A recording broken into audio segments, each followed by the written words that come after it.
është një vend që ka gjërat që Zoti i ka bërë të begat dhe i ka dhënë më të mirat.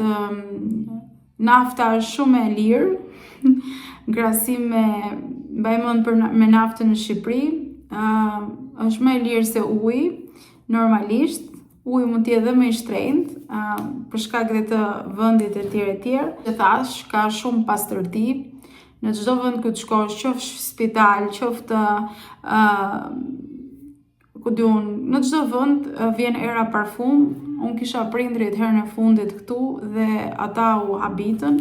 Sigurisht është ndryshe të flasësh për Arabinë dhe është ndryshe ta përjetosh dhe ta vizitosh.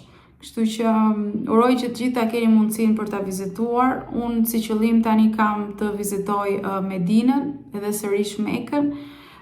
Inshallah së shpejti na bëhet mbar, por që nuk mund të flasim dot në lidhje me Arabinë nëse nuk e përjetoni dot. Kështu që unë vite më përpara nuk dija asnjë gjë, mendoja në fillim gjithçka duket shkretëtir, ku po vi këtu, por në fakt kur unë erdha dhe del ngadalë, sigurisht fillimi është shumë i vështirë, më pas i ambientohesh, kupton kulturën, kupton njerëzit, kupton vendet, atëherë është dhe më mirë. Më përpara femrat nuk mund të udhëtonin me makinë.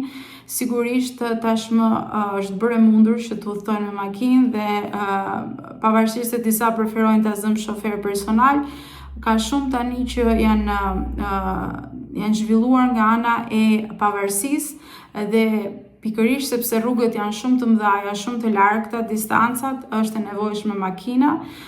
Mund të përdorësh autobusin dhe trenin, por unë personalisht më duket më e lehtë makina.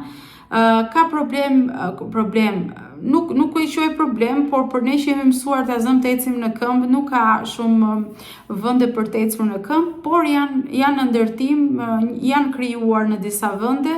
Ka shumë parqe të mëdha ku ti mund të ecësh, të bësh ecjen e mëngjesit, apo ka shumë parqe me lodra fëmijësh që dalin në natyrë, sidomos në këtë periudhë që është freskët, sepse në verë pastaj çdo gjë ke brenda, por që edhe në verë këtu vendosin nga këto që janë freskuese me ujë, ke kondicioner dhe jashtë ndonjëherë, kështu që nuk ke vërtet ku të ecësh shpesh herë, sepse çdo gjë është bërë rrugë për makina, por akoma është në ndërtim e sipër, vetëm te kjo zona ku unë jetoj, janë duke bërë ndërtime.